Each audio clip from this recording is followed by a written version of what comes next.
நம்ம வீடியோ நம்ம போயிட முடியுமா? அவங்க போயிடுவாங்களா? அந்த மாதிரி தாங்க. இதுக்கு முன்னாடி எவ்வளோ பேர் வந்திருக்காங்க, எவ்வளோ நான் சொன்னாங்க, எதுவும் நடக்கிற மாதிரி தெரியல. சொல்லுவாங்க சார், தரமாட்டாங்க வேலை. யாருக்கும் இது போல் சொல்லிட்டு வாங்கிடுவாங்க, யாருக்கும் வேலை கொடுக்க மாட்டாங்க. பின்னாடி செய்கிறேன் இது செய்கிறேன்னவங்க என்ன செய்ய மாட்டாங்க. நீங்கள் இருக்கிற இடத்த வேறு இடத்த தள்ளி கூட எடுத்துக்கலாம். நீங்கள் மொத்த இடத்த எடுத்துருங்க. மெயினாக ஊர், எங்கள் கிராமம், எங்கள் வாழ்வாதாரமே இதுதான். இதே போயிடுச்சு பேர் நாங்கள் இருந்து நான் 2 ஏக்கர் ஆகுது. அதை வச்சா நாங்கள் சாப்பிட்டுக்கிறோம். எத்தனை கிட்டத்தட்ட 30 வருஷமா இங்கே இந்த இடத்துல 4 ஏக்கர் ஆகுது. அப்போ விற்றுட்டோம். இப்போ 2 ஏக்கரால் தான் எங்களுக்கு சாப்பாடே வேணாம். எங்களுக்கு வேணாம். எங்கள் விவசாயம் பண்ணுற மண்ணுக்கு மட்டும் இருந்தால் போதும். உங்கள் ஊருக்கு ஏர்போர்ட் வேணுமா வேணாமா? இல்லை, விஜய் வந்தால் போதுண்ணா. இவ்வளோ பேர் வந்தாங்க, அரசியலில் எல்லா கூட்டமும் நடந்தது. ஆனால் விஜய் சார் வந்துக்கிறாரு. அவர் வந்து எங்கள் மறைய தீர்த்து எங்களை விட்டு அனுப்பாதான் தான் எங்களுக்கு போதும். விஜய்க்கு ஆதரவு, அவர் ஆதரவு எங்களுக்கு வேணும். விஜய் விஜய் விஜய் தளபதி.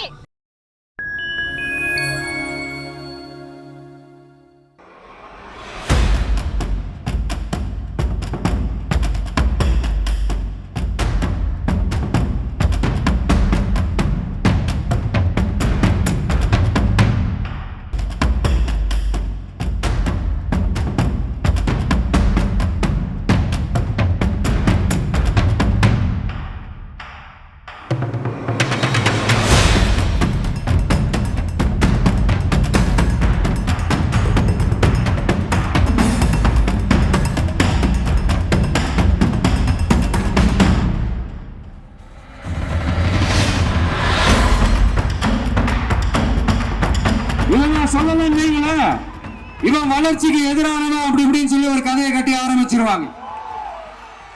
சரி, நமக்கு அதை பத்தி கவலை இல்லை. நீங்க ஃபைன் டைம் வாய்ஸ் நேயர்களுக்கு வணக்கம். நான் உங்கள் சங்கீவன். இன்னைக்கு நம்ம எங்கே இருக்கோம் அப்படின்னா காஞ்சிபுரம் மாவட்டம் பரந்தூரில் வந்து இருக்கிறோம். இங்கே வந்து தமிழக வெற்றி கழகத்தின் தலைவர் விஜய் அவர்கள் விவசாயிகளுடைய இந்த போராட்டத்திற்கு ஆதரவாக இன்றைக்கு வந்து பேச வர்றாரு. ஸோ அது குறித்து தான் நம்ம வந்து கவர் பண்ணிகிட்டு இருக்கோம். அது மட்டும் இல்லாமல் இங்கு காலை முதலே வந்து தமிழக வெற்றி கழகத்தின் தொண்டர்கள் வந்து இங்கே குவிந்த வண்ணம் வந்து இருக்காங்க. மக்களும் பெருந்திரளாக பரந்தூர், ஏகனாபுரம், நெல்வாயல், இடையூர், இன்னும் பல்வேறு பகுதிகளை சுற்றியுள்ள கிராமங்களிலிருந்தும் மக்கள் பெருவாரியாக இந்த மண்டபத்தை நோக்கி வந்துட்டு இருக்காங்க. இன்னொரு விஷயம் அவங்ககிட்ட நான் கூப்பிட்டு நினைக்கிறேன். இன்னைக்கு விஜய் அவர்கள் என்ன பேச போகிறார் அப்படிங்கிறது ரொம்பவே முக்கியத்துவம் வாய்ந்தது. கடந்த வாரம் தமிழக வெற்றி கழகத்தின் சார்பில் வந்து விஜய் அவர்கள் பரந்தூருக்கு செல்ல அனுமதி வேணும் அப்படின்னு சொல்லி கோரிக்கைலாம் விடுத்திருந்தாங்க. காவல்துறை ஜனவரி 20ஆம் தேதி வந்து திங்கட்கிழமை உங்களுக்கு அனுமதி தரோன்னு சொல்லியிருந்தாங்க. தற்போது அந்த நிகழ்வு என்பது வந்து ஏகனாபுரம் அம்பேத்கர் திடலில் நடக்குமா இல்லது வேறு எங்கும் நடக்குமா அப்படிங்கிற ஒரு சர்ச்சை நேற்று இரவு போயிருந்தது. ஆனால் இறுதியாக நேற்று இரவு வந்து உறுதிப்படுத்தப்பட்டிருக்கு. ஒரு திருமண மண்டபத்தில் தான் வந்து நடக்க போகுது அப்படின்னு சொல்லிட்டு அந்த இடத்துல தான் வந்து நம்ம நின்றுட்டு இருக்கோம். அதே சமயம் பரந்தூர் மற்றும் அதன் சுற்றி வட்டார பகுதி மக்களுடைய முக்கியமான கோரிக்கை என்னவாக இருக்குது அப்படின்னா, சென்னையில் ஒரு ஏர்போர்ட் இருக்குது. அங்கேருந்து 65 கிலோமீட்டர் தொலைவில் எங்களுடைய வாழ்வாதாரத்தை டோட்டலாக அழிச்சிட்டு, எங்களுடைய கிராமங்களை அழிச்சிட்டு எதற்காக நீங்கள் வந்து ஏர்போர்ட் கட்டுறீங்க அப்படிங்கிறதுலாம் அவங்களுடைய முக்கியமான ஒரு வேண்டுகோளாகவும் இருக்குது. தொடர்ந்து கிட்டத்தட்ட 2 ஆண்டுகளுக்கு மேலாக வந்து மக்கள் போராடிட்டு வராங்க. கிட்டத்தட்ட 900 நாட்களை கடந்த ஒரு போராட்டம் வந்து நடைபெற்று வருவதை நம்ம வந்து பார்க்க முடியுது. ஸோ அந்த விதத்தில் நிச்சயமாக விஜய் அவர்கள் என்ன பேச போகிறார், மக்களிடம் என்ன மாதிரியான போராட்டங்களை முன்னெடுக்க அவர் ஆலோசனை வழங்க போகிறார் அப்படிங்கிறதையும் நம்ம பொறுத்திருந்து பார்க்கலாம். பரந்தூர் விமான நிலையம் அமைக்கணும்னு சொல்லி மத்திய அரசு வந்து ஒப்புதல் கொடுத்துருக்கு. நாடாளுமன்றத்தில் 2 ஆண்டுகளுக்கு முன்பாக தமிழ்நாடு அரசும் நிலம் நாங்கள் வந்து கையப்படுத்தி தரோங்கிற மாதிரிலாம் சொல்லியிருக்காங்க.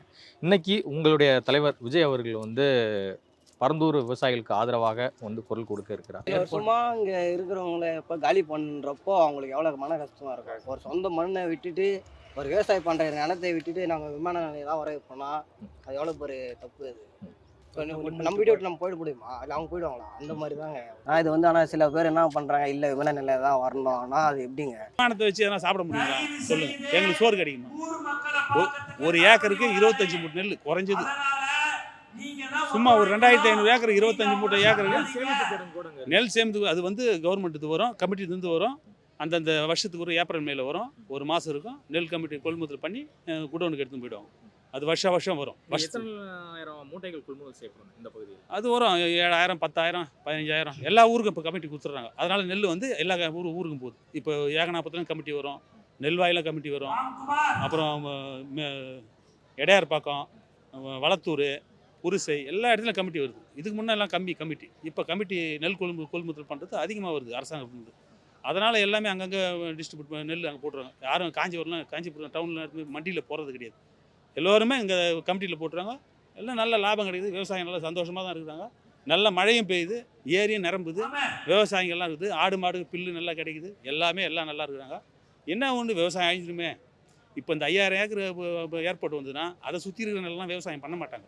எல்லாம் இப்பயே இவ்வளோ போதா அவ்வளோ போதா விற்றுடலாம் சாப்பிட்றலாம் இதை தான் பேசுகிறாங்க. கண்டி விவசாயம் போதும் யாரும் சுற்றி இருக்கிற ஜனங்க நினைக்கல. உனக்குன்னா என்ன நிலம் இவ்வளோ ஏற போகுது விற்றுட்டு ஜாலியாக இரு. எவ்வளோ நாளைக்கு இருக்க முடியும்? 1 வருஷம் 2 வருஷத்துலாம். அதுக்கப்புறம் அழிச்சிட்டு மூலையில் படுத்துன்னு தான் இருக்கணும். 1 ஏக்கரை வச்சுக்கிறவன் லைஃப் லாங் காலங்காலமாக வச்சுக்கிறான். 2 ஏக்கரா இருக்குது, அதை வச்சா நாங்கள் சாப்பிட்டுக்கிறோம். எத்தனை கிட்டத்தட்ட 30 வருஷமாக இங்கே இந்த இடத்துல 4 ஏக்கரா இருந்தது, அப்போ விற்றுட்டோம். இப்போ 2 ஏக்கரால் தான் எங்களுக்கு சாப்பாடே கிடைக்குது. இப்போ அதுவும் போயிடுச்சுன்னா எங்கே போவீங்க? ஒரு மூட்டை அரிசி இப்போ 1600 ரூபா. இதுக்கப்புறம் இன்னும் 10 வருஷம் கழிச்சு போனால் 3000 ரூபா ஆகும் ஒரு சிப்பா அரிசி. இன்னும் 20 வருஷம் கழிச்சு பார்த்தோன்னா 5000 ரூபா ஆகும். அரிசி சாப்பிட முடியாது, வேற எதனா தான் சாப்பிடணும், வேற வழி கிடையாது. இதுக்கு முன்னாடி எவ்வளோ பேர் வந்திருக்காங்க, எவ்வளோ நான் சொன்னாங்க, எதுவும் நடக்கிற மாதிரி தெரியல. எங்களுக்கு விவசாயம் ரொம்ப பாதிக்கப்பட்டது இதில். ஏன்னா எங்களுக்கு விவசாயம் தான் வாழ்வாதாரமே, விவசாயம் தான். இந்த பகுதி பொறுத்தவரை விவசாயம் தான் வாழ்வாதாரமே. வேறு எதுவும் தொழிலெலாம் கம்பெனி கூட இதில் நான் இந்த சைடு நம்மளுக்கு விவசாயம் தான். ஒரு குடும்பம் எடுத்திங்கன்னா 1 ஏக்கரா 2 ஏக்கரா பயிர் வச்சு பழைக்கிறவங்க தான் அதிகம் இந்த ஏரியாவில். அதனால் விவசாயம் தான் மெயின். ஏர்போர்ட் வந்தாலும் பெனிஃபிட் இருக்குது, ஆனாலும் எங்களுக்கு விவசாயம் வாழ்வாதாரமே போயிட்டு பேர் பெனிஃபிட் இருந்தாங்கன்னா இல்லைண்ணா. ஆனால் இது வந்து பரந்தூரில் ஏர்போர்ட் அமையிறது அப்படிங்கிறது தமிழ்நாட்டினுடைய எதிர்கால வளர்ச்சிக்கு வந்து உதவும், நாட்டிற்கே ஒரு பெரும் வளர்ச்சிக்கு முதலீடுகளுக்கு உதவும் அப்படின்னு வந்து சொல்றாரு நிதியமைச்சர். வளர்ச்சி வந்து பிரயோஜனம் இப்போ இருக்கிற மக்களும் இருக்கணும் மாதிரி இருக்கக்கூடாதா? அதானே நம்மளுக்கு இப்போ இங்கே வாழ்வாதாரம் போயிட்டு எங்கள் இடமே போயிடுச்சு, எங்கள் வீடே போயிடுச்சு. எங்களை தீங்க வேற எங்கன்னா தான் போடுவாங்க. அங்கேருந்து தீங்க வேலை கொடுப்பாங்களா ஒன்றும் சரியாக தொல்லலை. அவங்க ஒன்றும் கொடுப்பாங்களான்னு கொடுக்கலன்னா கிடச்சி நாங்கள் என்ன பண்ணுறது? நீங்கள் இருக்கிற இடத்த வேறு இடத்த தள்ளி கூட எடுத்துக்கலாம். இது மொத்த இடத்த எடுத்துருங்க. மெயினாக ஊர் எங்கள் கிராமம், எங்கள் வாழ்வாதாரமே இதுதான். இதே போயிடுச்சு பேர் நாங்கள் இருந்து நானா பிரயோஜனம். ஏராளமான இளைஞர்களுக்கு வேலைவாய்ப்பு பெறும் எதிர்கால தலைமுறையினருக்கு சிறந்தது அவசியமான ஒரு ப்ராஜெக்ட் அப்படின்னு சொல்றாங்களே மாநில அரசு. நீங்கள் எப்படி பார்க்குறீங்க? சொல்லுவாங்க சார், தரமாட்டாங்க வேலை. யாருக்கும் இது போல் சொல்லிட்டு வாங்கிடுவாங்க, யாருக்கும் வேலை கொடுக்க மாட்டாங்க. பின்னாடி செய்கிறேன் இது செய்கிறேன்னவங்க என்ன செய்ய மாட்டாங்க. அதுதான் எங்களுக்கு விடுறதுக்கு என் மனசு இல்லை சார். எங்களுக்கு வேணாம். எங்கள் விவசாயம் பண்ணுற மண்ணுக்கு மட்டும் இருந்தால் போதும். அவங்க நிதிலாம் கொடுத்து நாங்கள் அதை வாங்கின்னு போய் நான் இப்போ பணமாக கொடுப்பாங்க. இப்போ எங்களுக்கு 2 ஏக்கர் இருக்குது, அதை எடுத்துன்னு போய் இவங்க பணத்தை கொடுத்தாங்கன்னா நான் பணத்தை எடுத்து போய் எங்கே வச்சு நாங்கள் என்ன பண்ணுவோம்? பணம் கையில் இருந்தால் நிற்குமா? இப்போ எங்களுக்கு பின்னால் எங்கள் பிள்ளைங்க இருக்கிறாங்க, பேரமாக இருக்கிறாங்க, அவங்களாம் எப்படி பழைக்கிறது? நிதியமைச்சர் என்ன சொல்றாருன்னா, தங்கம் தென்னரசு பரந்தூர் விமான நிலையம் அப்படிங்கிறது வந்து தமிழ்நாட்டின் எதிர்கால வளர்ச்சிக்கு மிகப்பெரிய உதவிகரமாக இருக்கும் அப்படிங்கிறது கொடுக்குறாரு. உங்களுடைய பார்வை என்ன சார்? ஓகே, நல்ல விஷயந்தான். பட் எங்கள் வைத்தியத்தில் கொட்டிக்கிறீங்களே, எங்களுடைய பொருளாதாரம்லாம் போயிடுது. எங்களோட ரேட்டு கம்மியாக வாங்கிட்டு நீ ப்ரைவேட்டில் அதிகமாக ரேட் விற்க போகிறீங்க. இப்போ நீங்கள் வந்து இழப்பீட்டு தொகையாக கொடுத்தா எங்களுக்கு வந்து ஓகே தான், ஏர்போர்ட் அமைக்கிறதுல பிரச்சனை அப்படின்னு சொல்ல வரீங்களா நீங்கள்? இல்லை, இழப்பீடுனா ரொம்ப கம்மியாக கொடுக்குறீங்களா? இழப்பீடுனா வகையாக கொடுக்கணும். ஒரு 3 லட்சம் 4 லட்சம் ஒரு சென்ட்டுக்கு தரணும். எங்களுக்கு எல்லா தேவையான வசதி இருக்குது. ஆனால் இருந்தாலும் ஏர்போர்ட் வரத்துக்கு நாங்கள் அனுமதி கொடுக்க மாட்டோம். யார் வந்தாலும் நாங்கள் வர மாட்டோம், வராதுன்னு தான் சொல்லுவாங்க. அதே சாலி கூட இன்னும் இது வரைக்கும் வராது, நீங்கள் அதே ஊரில் தான் இருப்பீங்க, உங்களுக்கு குடி வந்து அந்த ஊருக்கு தான் சொல்லலை. அதனால் விஜய் வந்து எங்களுக்கு சொல்லணும்னு வராரு. நாங்களும் காத்துன்னு இருக்கிறோம். இவ்வளோ நேரம் காலையில் 8 மணிலேருந்து காத்துன்னு இருக்கிறோம். எதுனால காத்துருக்கிறோம்? நம்ம ஊர் போகக்கூடாதுன்றதுனால நாங்கள் கஷ்டத்தோடு கண்ணீரோடு எவ்வளோ வருத்தத்தோடு நின்று இருக்கிறோம். இவ்வளோ பேர் வந்தாங்க, அரசியல்லாம் எல்லாம் கூட்டமும் நடந்தது. ஆனால் விஜய் சார் வந்துக்கிறாரு. அவர் வந்து எங்கள் குறைய தீர்த்துட்டு எங்களை ஊர் விட்டு அனுப்பாத இருந்தால் எங்களுக்கு போதும். நாங்கள் இருந்த ஊரில் இருந்துட்டு போனோம்னா எங்களுக்கு நல்லதாக இருக்கும், நல்லதாகவே இருக்கோம். விஜய் வந்தது எங்களுக்கு சந்தோஷம் தான். நல்ல மாற்றம் வரும்னு எதிர்பார்க்குறேண்ணா. ஆமாம், ஏர்போர்ட் தேவை, ஆனால் இங்கே வேண்டாம். எங்கள் விவசாயிகளை நிலத்தில் பறிச்சுட்டு இங்கே எங்களுக்கு ஏர்போர்ட் தேவை கிடையாது. அதெல்லாம் எங்களுக்கு வேணாம் சார், எங்களுக்கு வேண்டாம். எங்கள் ஊரில் நாங்கள் இருந்தாவே போதும். எங்கள் விவசாய நிலங்களை காப்பாற்றிட்டு நாங்கள் எங்கள் வாழ்வாதாரத்துக்கு நாங்கள் இங்கே இருந்தாவே போதும். எங்களுக்கு வீட்டுக்கு ஒரு ஆள் வேலைலாம் தேவையே கிடையாது. விஜய் வந்தது ரொம்ப சந்தோஷம். ஆனால் எங்கள் ஊர் மட்டும் போகக்கூடாது. அவருக்காக நாங்கள் நிற்போம், எங்களுக்காக அவர் நிற்கணும். ஆமாம், விஜய்க்கு தான், எங்கள் விஜய்க்கு ஆதரவு. அவர் ஆதரவு எங்களுக்கு வேணும். விஜய் விஜய் விஜய் தளபதி ஊரை காப்பாற்றி கொடுத்தா அவருக்கு விஜய் தலைக்கு ரொம்ப நன்றி. ஆமாம், அவர் வந்து கண்டனங்களை பதிவு பண்ணியிருந்தாலும் கூட மக்களோட களத்தில் இறங்கி பேசியிருக்கலாமே அப்படிங்கிற விமர்சனம் வைக்கப்படுது. நீங்கள் எப்படி பார்க்குறீங்க? சொல்லணும்னா உண்மையாக சொல்ல வேணும்னா நல்ல விஷயம் தானே. அடுத்த சிஎம் யாருன்னா தளபதி தான். இதுக்கப்புறம் வந்து இந்த போராட்டம் வந்து இப்போ தான் எங்களுக்கு ஒரு வெற்றி கிடைச்ச மாதிரி இருக்குது. அவர் வந்து பேசுனதுக்கு அப்புறம் தான் எங்களுக்கு ஒரு வெற்றி கிடைச்ச மாதிரியே இருக்குது. விவசாயிகளுக்கு பக்கபலமாக நான் நிற்பேன், அடுத்த முறை ஏகனபுரம் உள்ளே நான் வருவேன் அப்படின்னு சொல்லிட்டு போயிருக்காரு. எப்படி பார்க்குறீங்க? இது ரொம்ப சந்தோஷமாக பார்க்குறோம். நாங்கள் விஜய் சாருக்கு ரொம்ப நன்றி சொல்கிறோம். எங்கள் கிராம மக்கள் சார்பாக நாங்கள் எங்கள் குடும்பத்தோடு வந்திருக்கிறோம். எங்கள் கிராம மக்கள் நல்லா இருக்கணும், எங்கள் கிராமம் எங்களுக்கு வேணும்னு சொல்லிட்டு, எங்கள் மண் எங்களுக்கு வேணும்னு சொல்லிட்டு நாங்கள் எல்லாம் வந்திருக்கோம். எங்களை மதித்து அவர் வந்திருக்காரு. அவருக்கு நாங்கள் ரொம்ப நன்றி சொல்கிறோம்.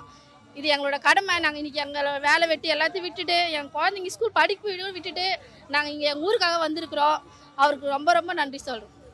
ஆனால் மக்களை இறங்கி சந்திச்சிருக்கலாம் அப்படிங்கிற ஒரு விமர்சனம் வந்து வைக்கப்படுது. அதை எப்படி பார்க்குறீங்க? இது ரொம்ப பாராட்டக்கூட வேண்டிய விஷயம். அவர் எங்களுக்காக இவ்வளோ தூரம் வந்து இவ்வளோ தடைகளை மீறி வந்திருக்காரு. எங்கள் கிராமத்தில் வைக்கிற மாதிரி தான் நாங்கள் எல்லாத்தையும் க்ளீன் பண்ணோம். ஆனால் அங்கே வைக்க விடாமல் இங்கே வந்து வச்சுருக்கோம். அப்படி மீறி எங்களுக்காக இங்கே வந்து வெயிலில் கஷ்டப்பட்டு வந்திருக்காரு. அதுக்காக ரொம்ப ரொம்ப நன்றி சொல்கிறோம்.